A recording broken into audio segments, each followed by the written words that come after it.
aimables téléspectateurs de l'émission Buzz Sport, partout où vous êtes, je vous souhaite bienvenue dans votre émission Buzz Sport d'aujourd'hui.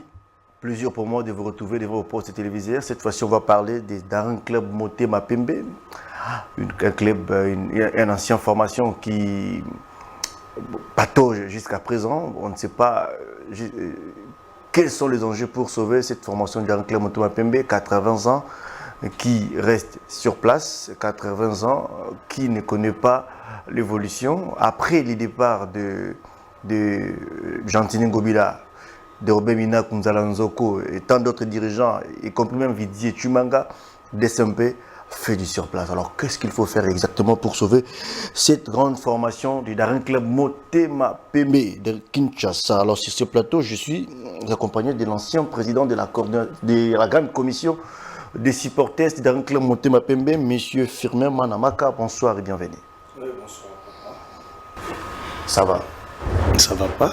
Comment ça ne va pas? Parce que mon club ne marche pas bien, alors comment est-ce que ça peut aller? Alors, c'est avec le président Firmin Mana que nous allons parler des thématiques sur cette émission. Quelle stratégie adopter pour sauver les DSMP de Kinshasa? DSMP, après beaucoup de temps d'années, DSMP fait sur place, il ne se contacte que de la 3e place ou encore à la Coupe du Congo, pendant que aux années antérieures, DSMP faisait mal à de grandes formations, mais aujourd'hui, DSMP est là comme pépinière des autres formations. Alors, on va parler de ça, et puis on va parler de DSMP face à ces fossoyeurs. Quel avenir après face à ces fossoyeurs? Est-ce que DSMP peut connaître l'évolution? Alors, pour qu'il connaisse l'évolution, qu'est-ce qu'il faut faire exactement pour sauver cette formation du Daring Club Motema Pembe? Président Firmin, on commence d'abord par rapport. Il y a mangé, il y a élection où ils allaient bongo na niveau de Daring Club Motema Pembe, où il y a les comités en place qui sont fin mandat, qui persistent quand même à rester à la coordination du Daring Club Motema Pembe. Et de l'autre côté, il y a un vent nouveau, si on peut le dire comme ça, un vent nouveau de Aïe Dabito, qui veut à tout prix aussi faire son temps au sein du Daring Club Motema Pembe. Et face à cela, où se situe vraiment les Immaculés du Daring Club Motema Pembe? Merci, monsieur le journaliste. Les Immaculés se situent seulement dans Daring. Mais il se pose un problème.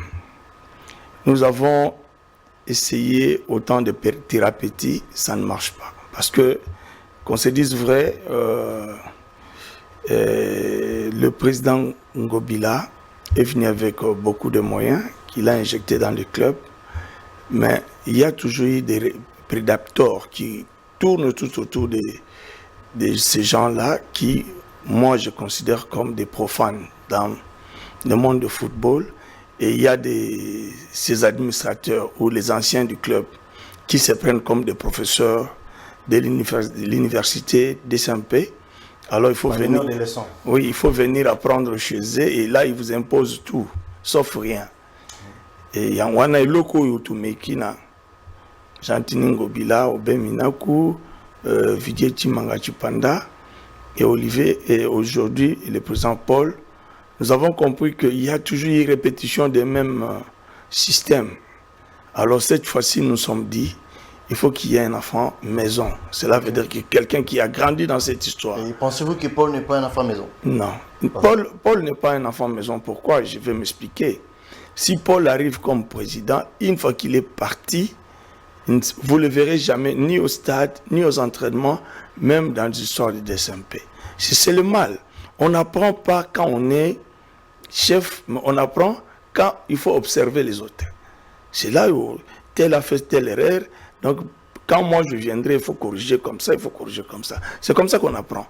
Et on n'apprend pas que moi je deviens chef, les gens sont hypocrites devant moi, et comment est-ce que je vais apprendre? C'est ça le plus grand problème de notre club. Alors revenons, vous avez parlé des AI comme enfant maison, et puis... Oui, AI, le choix des AI, moi je n'ai pas fait le choix des AI. Okay. Mais moi, j'avais compris qu'il faut battre le rôle à Bissot. Cela veut dire qu'il y a un affirmé, si on a un imana, nazam taola qui s'en a imanate. Ok? nazana muto oyo ebsanga te ke batambola ka batambola donc nazana ba signe so imana na yebi que so na moni boye il faut ezala boye il faut to kende boye pour to bongisa ngoto sala pour to bongisa voilà muto azangi na imana lelo yangwana les gens pensaient plus que les moyens pouvaient régler le problème ya imana non imana lelo yo on a mis beaucoup de moyens vous allez voir que les aigles du Congo par exemple et les équipes botami lelo tous les bana mike na balabala ba ko mbetali sur la matobo ba ko mbetali sur la tel ba ko mbetali sur la tel pourquoi les aigles a fait des résultats mais imana lelo luka mona na c'est à 20 ans un fanatique à imana zalakate pourquoi parce qu'il y a pas de résultats imana comment oser la coupe du Congo et tala ku mbulo to perdre ba jeune nyonso parce que même coupe du Congo on peut te zuiter quand un président arrive au côté de pécio titre qui est une coupe d'Afrique tant que yo poko bime fotike loko to beta na masula solo c'est imana que nous avons connu mais yo bime otike loko mais même quand to zona apparemment dans DSMP ils ont un problème moko boye etikala éternel et c'est chaque dirigeant oyaka a connu le même problème dans DSMP Jatili Ngobila a connu le même problème Vidier Tumanga, même problème. Oui. Et aussi, Ngobina plutôt, Obemina, même problème. Et des simples plutôt qu'il n'a toujours qu'à la comité de crise, des problèmes d'abord, à la base, ils ont la bandité. Et puis vous pensez que même Aïe, aujourd'hui, président a des simples, les situations sont à la calme. Le problème, c'est qu'on s'est posé. Tant que ce sont des manières que moi je connais, ils aiment vraiment Daring. Mais basant la difficulté nini na jeune âge na bango par rapport à vécu na bango balinga ki mana peut-être na musika ndenge nga na otokota ka stade boye parce que ngande na za na bando kota stade na 9 ans ya 1977 76 ndi na bando kota stade vie simbanga na koti so tuni ba evolo ko tuni ba toma ba webso ki jeune otango ko la za na place na ya wana tango zo biso na ba 14 ans 15 ata yo vie au fandinga na hotel émission na 20 mai je suis comme tu vois ngayo Alexandre Imanande na mona ba via na tout ne moni ba Olivier Berlay o moni ba tout ana ba to ngana moni te ya papa. Mais est-ce que aujourd'hui ils a perdu pour na imaki ya ba imanien ko départ ya papa Mukamba Kadia papa Mukamba qui était papa ce sont des mal interprétations et puis ça na ba plan moko ya mabe ezalaki. Ok, moi je pense que je discutais longuement hier avec mon papa Tabiana et je lui ai dit que yo étant que juriste, garant ya constitution, ya statut Nabiso, et vous le savez très bien qu'un fondateur n'a jamais démissionné, c'est un poste à vie. Comment est-ce que yo papa wana na ba émotion na ye tant vous ebise que il Paul a déficit mana 1 150 000 à Tombo Kabido Makamabo. Paul Kasembe a déficit mana 1 million. Oh, mais c'est ce que papa Tombo Kaki tant on va Paul Basali rapport na bango balobi Paul a déficit mana 1 150 000 papa il mana a bénéficié na nini. Voilà le problème ezali ça va justifier que 1 150 000 to salaka nango boye to salaka balobi ka imana do à Paul Kasembele 150 000. Attends, la comité est en place, Dieu a la quitté. Maintenant que n'a ba fait moko boye eux ko permettre même na ba kilistoté ba imanien ba comprendre ce qu'on veut dire exactement.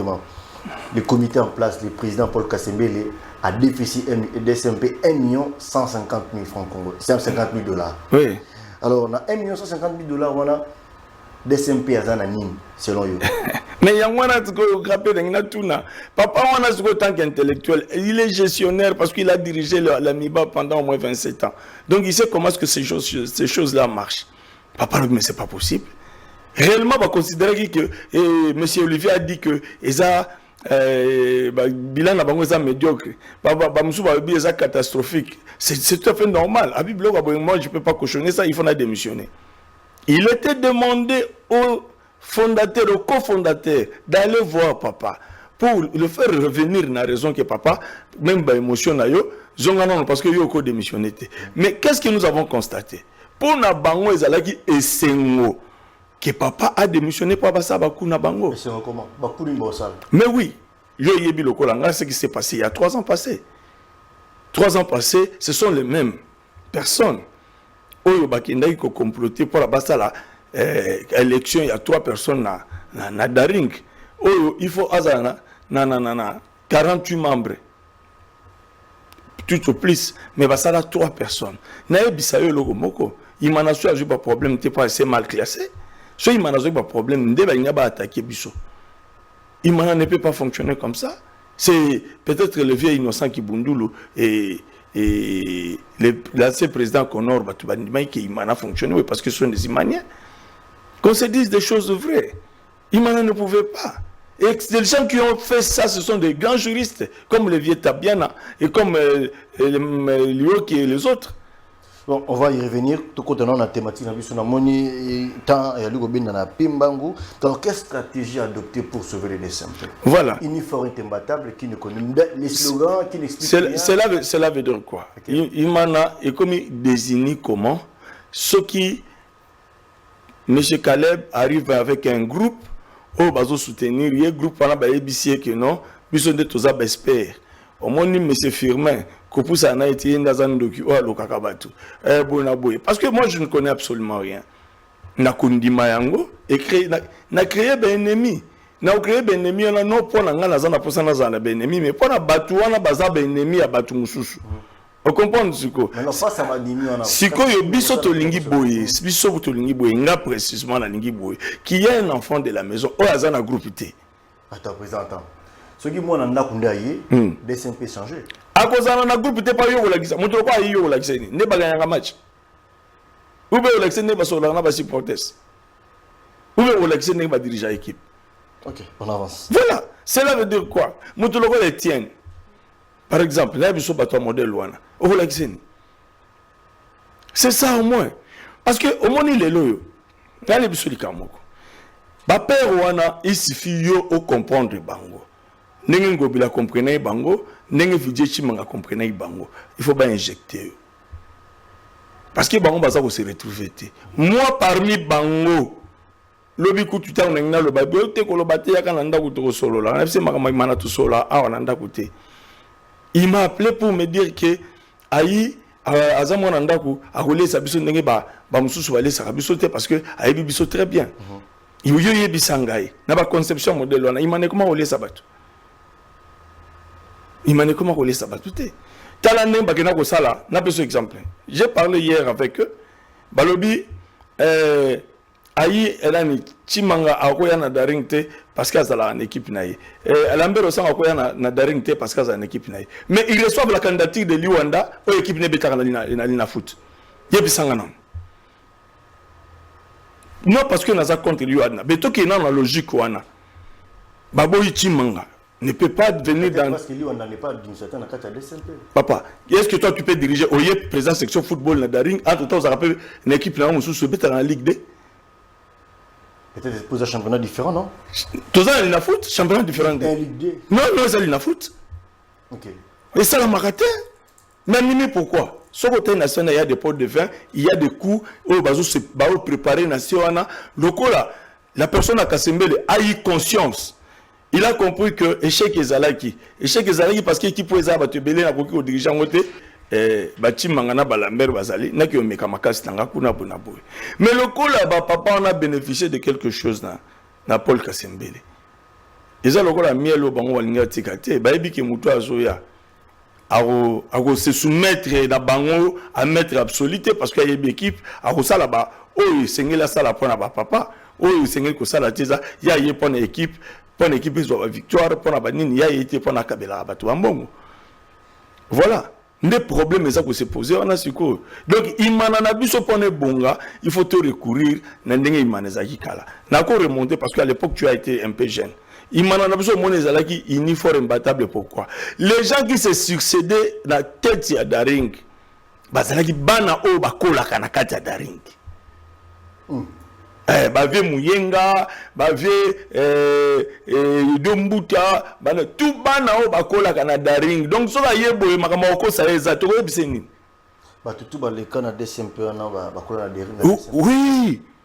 Tatuler bakola na DSMP. Tatuler cela veut dire que c'est l'exception autodidacte oyo aya ko apprendre daring pa ko kimbala moko. Yo mona sala ko to akoka. Akima bango yo mona nani onde kana koka soda abuna kutu ba rébellion makoka batuana te. Pourquoi? Ba yebi que non a s'énervera facilement bofinga e. C'est comme ça yo mona likambo sene le cas ya chimanga na Romeo Golf te. Ils ont demandé aux jeunes gens de Yaosimba. Il y en a même ceux qui regrettent aujourd'hui que pourquoi tout ça là la raison. C'est ça. Yo yebi ango. Ngobila, comment est-ce qu'il a été menacé? Alors, toi qui n'es malembe, on a zali bongo, on a sauvé des simples, le solution zali aïe d'ambito. Solution n'angeza aïe d'ambito te. Cela veut dire quoi? Là, il y a la propagande à aïe d'ambito te. Mais voilà. Mais aïe d'ambito, aza moko ya ba critère o esengi ezala parce que c'est un monsieur o asali ba preuve na yero la présence section football. Tout le balanga solo. Lelo on a donné à Paul Kasembele cette équipe de Daring. Paul Kasembele à l'époque il y a Moussanga Yazara président section football. Oui, Makambo le kate. Tu as 6 joueurs. Tu perds Isama Peko. Il y a eu des choses qui se sont passées. Si tu commandes à niveau, tu es comment. Paul Kasembele a eu Chimanga Paul Kasembele. Après naissance à renaissance, il n'a pas résisté, il est parti. Paul Kasembele a eu toujours mandat Mbato Pessier. Troisième fois, il y a Daring Yango. Toujours mandat Mbato Pessier. Parce que on pense aux statistiques. Mais les lots bêta li solo. Pourquoi tu peux essayer qui est bien té? Mais moi non biso to bien. À ça là résultat. À télémisa batuna stade. À ça là bona to boy ko pesa y pourquoi? Sur le plan gestion. Qu'est-ce que vous reprochez au comité Kasembele? Il n'a pas de gestion gestion ça. Quand tu vois que tu tiens na même 150 000. Il n'y a pas de joueurs. Il n'y a pas de joueurs. Et les joueurs n'ont pas de joueurs. Il y a Étoile du Kivu, Nakayolo. Vous comprenez?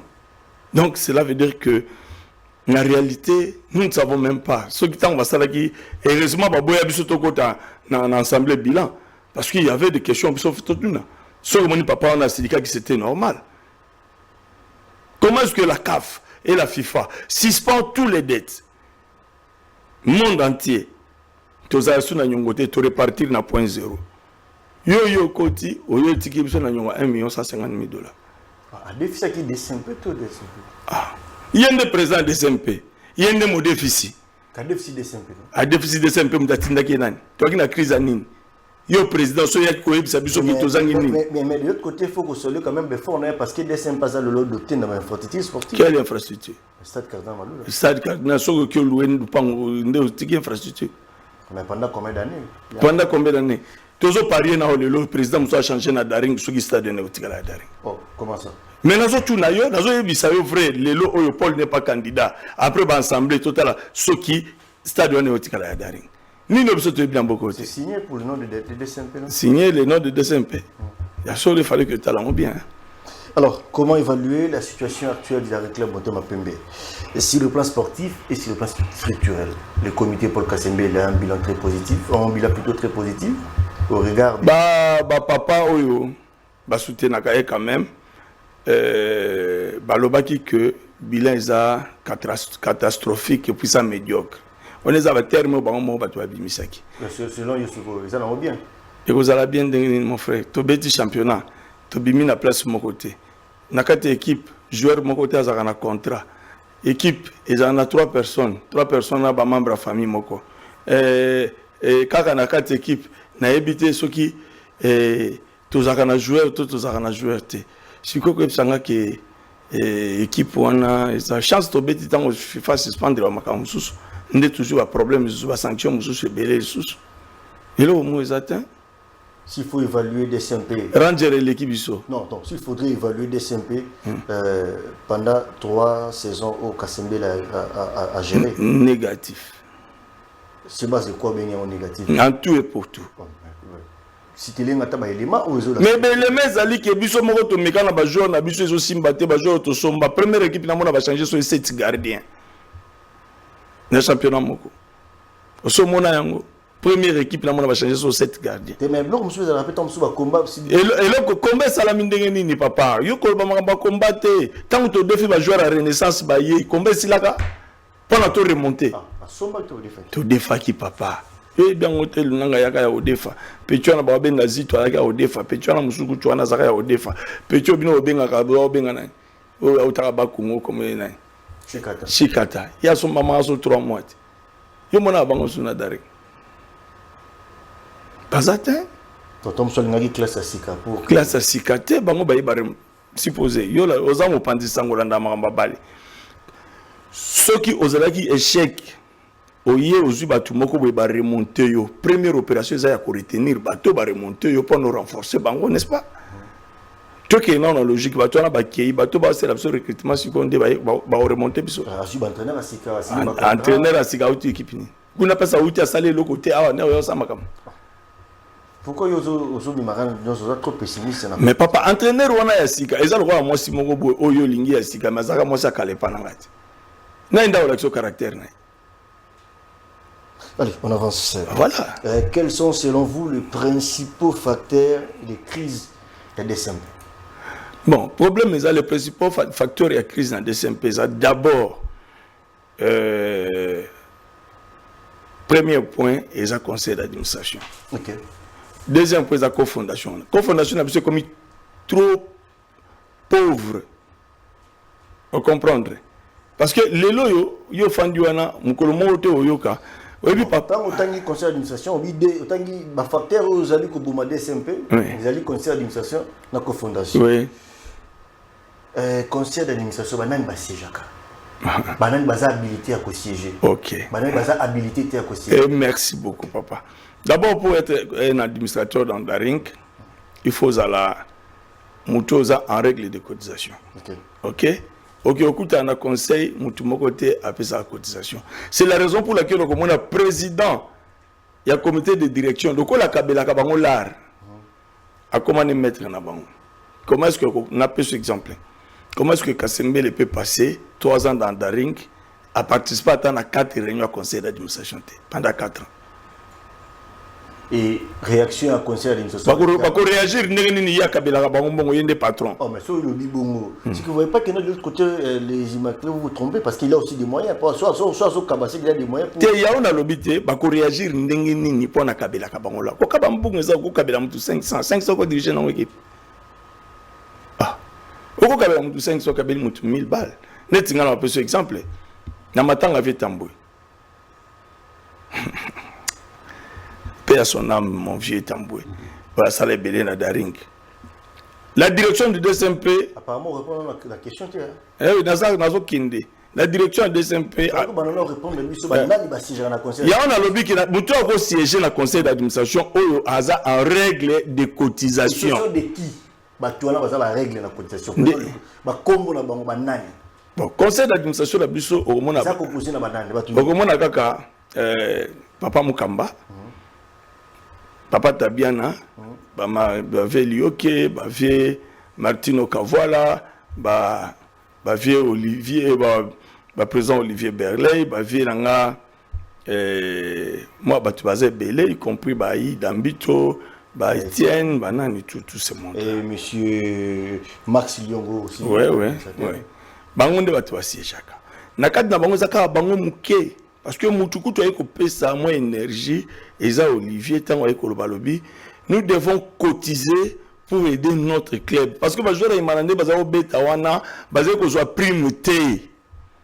Baye, babandi ko la cotisation à $2500 par match pour avoir sa prime. Tant on est daringa la moukiwana.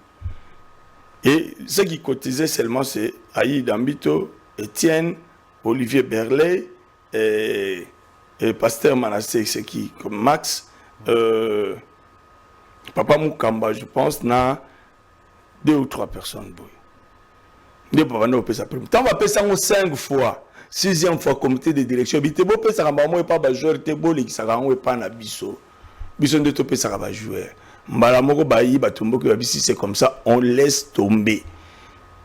Il m'a la zone ko pola. Ndo moni tozo positionnement té. OK. Ni koloka ka ya prime. Voilà pour na conseil niveau conseil d'administration. Deuxièmement, mutozo bo mabiso za cofondation. OK. Cofondation na biso nzalele ki makasi na cofondation. Pourquoi? D'abord, on a critère ya kozala cofondateur, il faut zala na naissance à club ou bien osala action moko oyo et marquer ba imanie ba pesa yo à titre honorifique position na kozala cofondateur. OK? Na ebité oyo kaka Papa Mukamba. Papa Mukamba fait 3 ans ya Kabila le père. 18 ans ya Kabila le fils, ça fait 21 ans de chômage. mokolo moko te boyoka mutu moko akena ko corrompre ba biso ke papa Mukamba boyeka corrompa ki papa Ndongala personnam oyoka te mendeni ba onyo so batikali batu ba lobela ka bango balinga bango te d'abord toke na critère wana nakata bato bakoza na cofondation seul mutu akoza la kuna eza Watundu na papa Mukamba nakazo otuna nga question pourquoi papa Mukamba comme on Mukamba Sukisa abomaka libala na biso na dragon et papa Mukamba c'est lui le poumon il y a sacré à Daring na 1994 bah il va in rang il y a nini d'abord tant on va élever papa Toro il y a eu guerre entre papa Toro na papa Mukonkole. Papa Mukonkole a dit non, on ne peut pas donner à papa Toro. Pourquoi on n'est pas donné à papa Toro? Papa Toro a tiré la Kozalata, secrétaire à Babil, il y a des SMPT. Il ne peut jamais être fondateur. Ndeli kamo papa Tabia na zana ngosiko. Papa Tabia na atikala ko diriger ata intendance ya Daringte. À comprendre. Ata joueur ya ba junior oba kutaka ba $30 atikala au somba na Daringte. Mais a commis fondateur. À comprendre. Alors, papa Watundu, c'est lui le président de la grande commission à l'époque il y a sacre. Bapesi bango batite wana. Siko yebisangai. Martin Okavoala, il a fait que l'intérim dans Daring. Azaku tu mandat na été, salika intérim akoma cofondateur ndengeni. Mutoloko la lioke. Yo yebiango bien parce que koboya ko ba na télévision mais moi je l'ai dit tout haut. À des tournants moins 900 et quelques casiers na biso ya bière na skol. Na skol. Il y a un des commissaires cofondateur. Hein? Oh. Si ko yebisangai. Quand les gens ne méritent pas, la méritocratie est zatée. Batouana Bayoana copie, non? Mais il y a 4 noms, 5 ou 6 noms cités. Il y a le nom de Papa Tabiana, Donald Luoke, Watundu Yekson, Kavoala, Edu Kekumute, Olivier Berlin et Papa Mouyenga. Ce sont les administrateurs cités. Si haut, apparemment, on est allé à la base, il y a une situation, il y a ma BOD Saint-Palgo. Mais dans le lobby, on a surtout un cofondateur, n'est-ce pas? Ils sont administrateurs au même moment cofondateurs. Alors, il faut que d'abord Daring to changer le format de Babilo Kwaneza archaïque. Le cofondateur, il faut balongwa. Et conseil d'administration, il faut comme moderne, eux comme ma énergie dans cette équipe. C'est l'organe de décision, c'est l'organe d'orientation même du club. Mais ceux qui sont corrompus, beaucoup avancé. Vous estimez qu'ils sont de corrompus? Bien sûr que oui. Alors, passons à notre. Existe-t-il un plan, des stratégies en long terme, à court terme, pour redresser les simples? Dans la minute où les simples ont besoin de victoire, nous devons surtout à comprendre que les simples sont là. Pendant la minute où les simples sont sautés. Comment ça? Ils sont là sautés. Dans le stade d'Abango, dans le recrutement d'Abango, les simples sont mis à son niveau. Oh, Zambé, Nangaï, Nalola. Les simples sont mis à l'étoile de Kivu. Ils sont aussi ici, on peut se réponse. Voilà. Oh, papa journaliste. Est-ce que quand ici, il y a une équipe comme Valence, en France, il y a dans le stade. Paris est dans le stade. Oui, Paris est dans le stade. Le stade est dans l'État. Mais Paris est du coup. Bon, Valence est dans le stade. Quand on a stade, ils ont raison qu'il y a makasi. Pour notre makasi, il faut tout organiser. Il faut tout organiser, tout ça n'a pas dynamique. N'a pas besoin de comment. Mon collègue a commis président de la grande commission, il y a un témoin parce qu'il y a couvrir l'événement. Viens en attendre, président Firmin, tu as accepté de devenir président de la grande commission? Oui. Alors, il y a un lokomoko. Première chose, qu'on a raté sur le poli, on le babio. Boyeka muta bloka kinga boyeka ce qui veut dire que ozo la tsabatu ki yende muta makasi soko poli telema kende ko lukande ni o gagner. Deuxièmement, yebaka ke mukolo ba imanye ba gagner ba ko ba biso to gagner. Mais mukolo ba lo ba ke to poli, ba ko ba ke yondo police biso. OK? Président Chimanga a démissionné. Je l'ai dit ici na réseau, na ligne, na télévision, président Chimanga a démissionné. Il y a couvrir l'événement. Le président Chimanga a dit non. En tout cas, dans ma commis, il fallait tu vas courir. Moi et mon groupe, la grande commission Tolobi, toujours continuer. Tu vas nous faire s'entraînement. Bisso, tu vas nous faire ça match. Il n'y avait que 2 personnes qui nous venaient au secours. Ali, président Ali, na Jean-Claire. Tout ça là, 8 matchs sans défaite. Tout ça là, 8 matchs sans défaite. C'est monté dans la bande de Guinée qui ont des simples problèmes. Ils ont un problème de scala éternel. Pour l'année, tout ça là, 8 matchs sans défaite. Ngana ebi imana. Atana na mbungo te ngana ebi ni mana o gagner. Na o polatin. Na ebi place ni na o Simba. Na ebi côté ni na o Fukama, na ebi côté ni na o Telema imane fa gagner. Et place on ngana gagner ko Fukama, place on ngana gagner ko Telema, tant ça lui 8 matchs sans défaite, 9e match à Mazembe. Ba singa ki o gagner Mazembe. To pesa o mpepe o gagner Mazembe. Mazembe a comprendre kimi match va kati championnat. Nazana combien de millions? Et le lieu c'est combien de millions pourquoi? Autant qu'il y a un gouvernement ni nous sommes 5 na stade. Le lieu c'est un million pourquoi pas toi t'as besoin de million? Parce que sont toujours bali comme un million. Un plan de stratégie il faut mettre pour redresser le SMP. Un plan de stratégie pour redresser le DSMP. Cherchons d'abord les enfants maison. Bazonga, bapé sabiso ba victoire. Comment est-ce que dans ce cas les enfants maison baye bobenga na bana ndaku. To bengani bangote batu mususu batu wana nyoso tout, ils ont droit d'apprendre les DSMP. Vous comprenez? Auki jamais comme président sans que yeba makambo imanate non. Batouana Nyoso, là, par exemple, Moko. Bestine avec club. Général Tango ferait partir avec tout. Bestine a yé, comme il était un enfant maison. Même année de avec club champion à l'Ina foot. N'a pas moyen. N'a pas joué. C'est la raison pour laquelle il faut les enfants maison. Sous les enfants maison, c'est une solution. Et Kobonga. Les alliés, solution, plan de stratégie à court terme.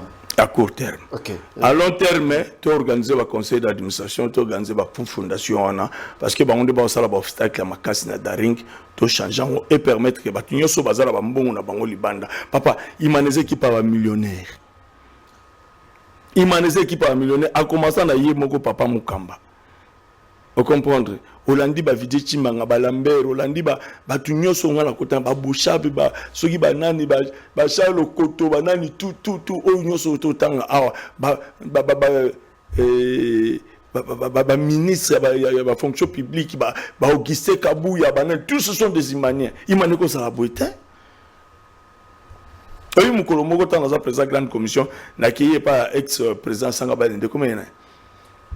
Yo de gouverneur Ngoïka Sanji. Ngoïka Sanji a opéré sa cotisation, il me dit que moi je suis imanien. J'ai rêvé dans ma vie de diriger une fois dans les DSMP. Mais le la président, le qui est gouverneur, il ne pas diriger l'équipe à la province. C'est là où j'ai tombé dans Sanga Balende. Aujourd'hui, je suis bloqué à loin. Mais il m'a donné dans la crise. Il m'a donné dans la crise. Cela veut dire que tous ces gens-là ont leur argent. Mais il faut justifier quand même. Donc cela veut dire que nous devons mettre des structures où on a réellement et qui peut bénéficier. Et ça c'est pour qu'il y a un peu de chamoutou. Il y a un des anciens mandataires à l'État, quand il y a en prison à l'époque, il y a Kabila. Il y a en prison. Il y a un de vos administrateurs qui est venu me voir pour un dossier à Riki, un dossier à Fizi. Na dossier à Monstre à Soumane. Comment tant là le baboyer moi yebi pour l'instant tanga plusieurs fois. Le quoi tout ça ba kamo unité oui. Ba yo joueur na ye, il soit disant. Alors bien na pesa mbongo. Na pesa mbongo 120 000 $ pour ces 3 joueurs. Na qui est pas ministre Moussoussou. Ministre la tangengaka le même joueur na pesa 60 000 $. Mais il y a un Daring à présenter ce joueur à son bénéfice Daring. Quelque temps, il y a qui n'a fait club à Teki Bonaboy, Yebisanga. Est-ce que Moutoumsa ou peut-être Sumbon?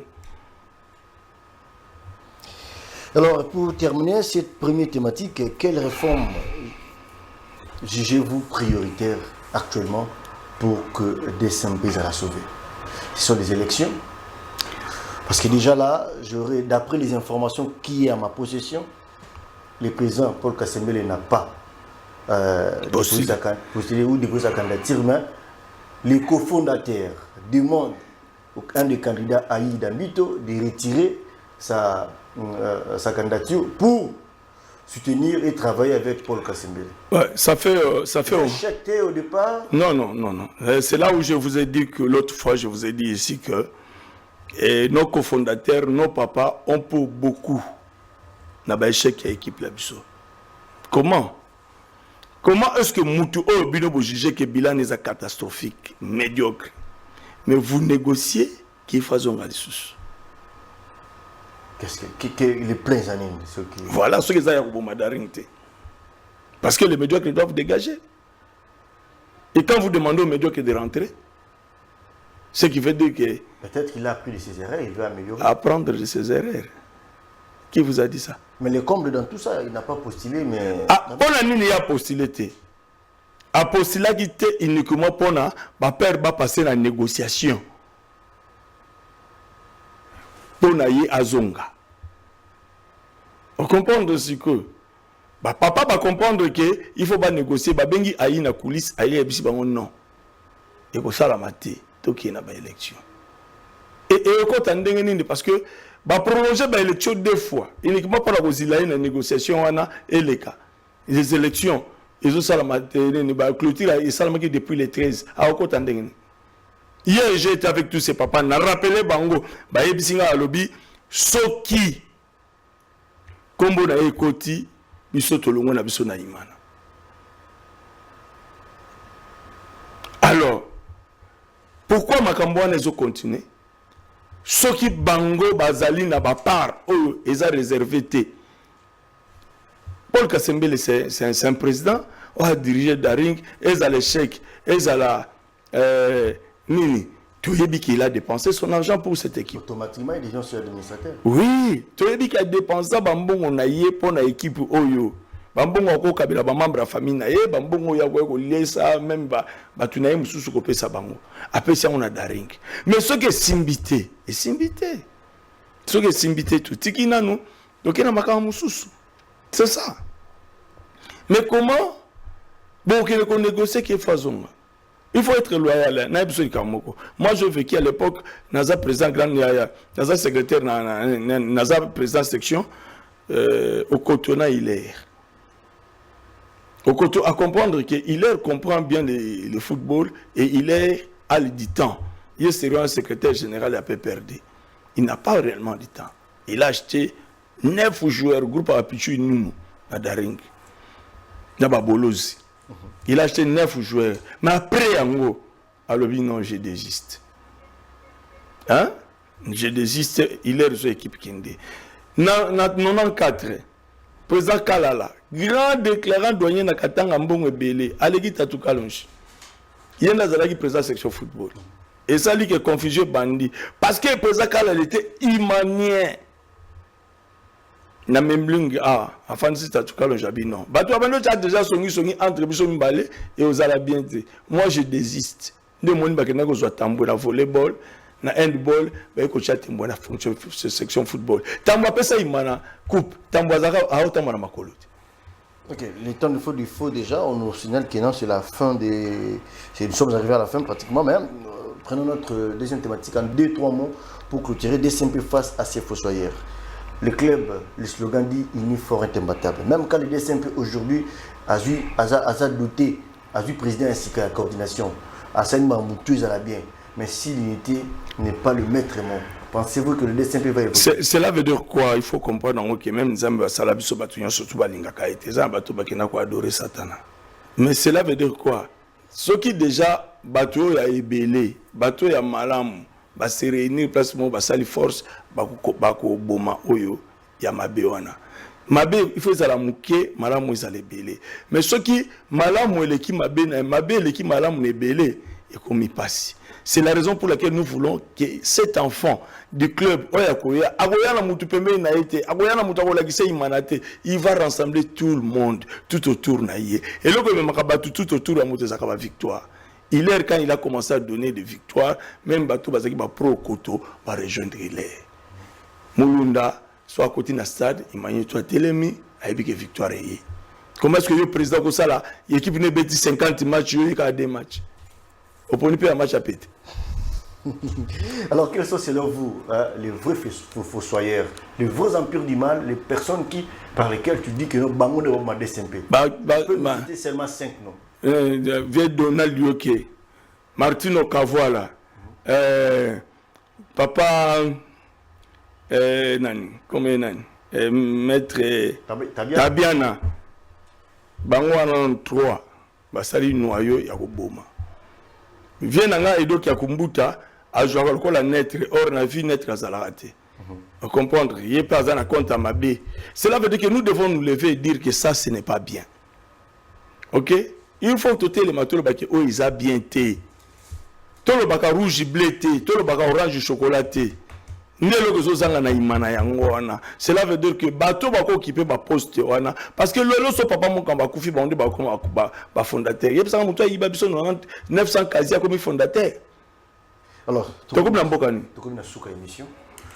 Tu na awa na pêche information en même temps. Ouais. Dans le sens que il y a eu des appels pour na président Aïe à que nous travaillons à Paul Kassembe.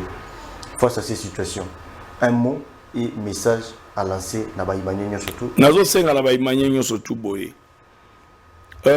Bossa la choix na bino. Paul Kasembele aza déjà na passé. Nenge ba chimanga baleka sala kutu équipe na ye. Et ko sala bien te que Paul Kasembele ozonga ndeni parce que aza na équipe nezo beta même championnat na biso. Étoile de Kivu. Akoya ndenge ni papa. Ata bino mogo botika ko ambuye biso nanu baïmanien. Soki candidat à coordination eza aïe d'ambito pour voter. Bon ça y chance. Ce qui a coquité, tu vois, c'est qui a coquité. Mais comme président de la commission. Nakoko maka le sous président de la commission te expérience na sala et sila imaneza ka fonction publique tende konangai imaneza li soko lendambu otikeli batu bongo bano bazo na sima bango ba osala te ngana ye grande commission na episode kambali boso na ye liboso ya Mosengo lui président Mosengo na ye liboso Mosengo na ye liboso Enoch na ye liboso ya président Chim. Vous comprendre? Nous avons comme président sectionnel liboso batouana pe na ye grande commission. Mais bango surtout ba koma ki ba président ba grande commission. Et j'avais la patience. Et bango yo kaka mutu moko azonga. Bonga na ozonga poni. Ya comme fonction publique. D'accord, to komi bongo na suka ya émission na biso ya mokolelo Besport. Merci beaucoup président Firmin d'avoir répondu favorablement à notre invitation et surtout à ce qui concerne le DSMP qui est votre club chéri. Nagosenga la baïmanien surtout. Président qu'on joue à l'équipe. Vraiment, il faut te aider l'équipe. Na lingi président na azala orgueilleté. Il y a des difficultés na yo. Tout ça la cotisation de tout ça la président mususo baleka. On a autant ba comme na bangwate. Pour la Paul Boussala qui cotisation. Aya quitté. So ka ya ki faire biso, so ka ndima ko za boso ba supporters, les équipes là, ces équipes na été to tiki la pourquoi. Allez, d'accord, nous sommes arrivés à la fin de cette émission d'aujourd'hui.